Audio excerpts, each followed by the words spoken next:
So I set a boundary for myself this week, and it really helped with some internal conflict that I was having.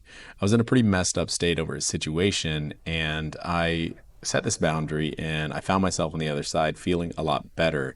And it's something that I wanted to share with you. So what happened was that there was this person that I was talking to. It was a girl that I had some romantic interest in. And we were talking quite a bit, and we were pretty close, and she started to pull away.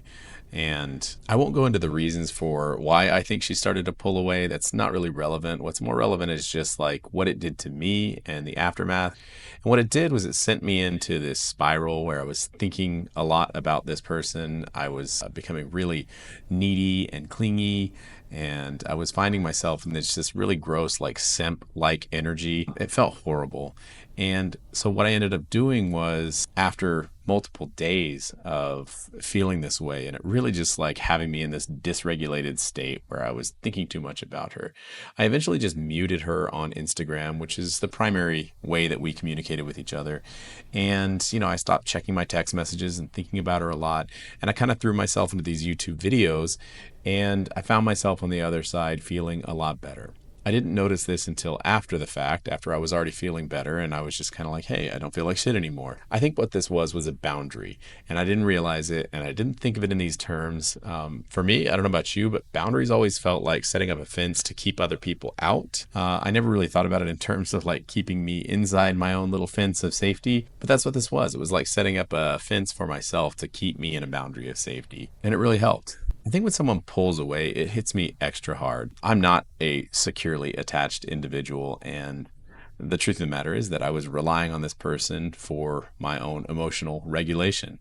I'm definitely in a lowered state, so I'm probably a little more susceptible to doing that to someone in general, especially romantic interests. But I think it's something that I'm prone to anyway. And I think as I become a more secure person in myself, this will not be so much of an issue.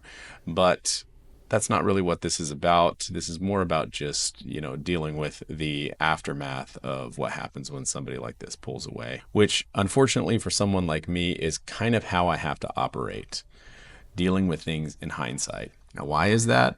I think it's because my emotions are not online. And I discover this time and time again when it's, only after I am in a dysregulated state and for a prolonged period of time that I even realize that I'm in that state. I think for someone whose emotions are online, emotions will guide you through life. You'll know when something feels good, when something feels bad, and you'll plan accordingly. And you just won't head into these paths where you get yourself into the state of dysregulation or internal conflict. As I get my emotions online, I truly believe and hope that I'll be able to navigate these situations so much better.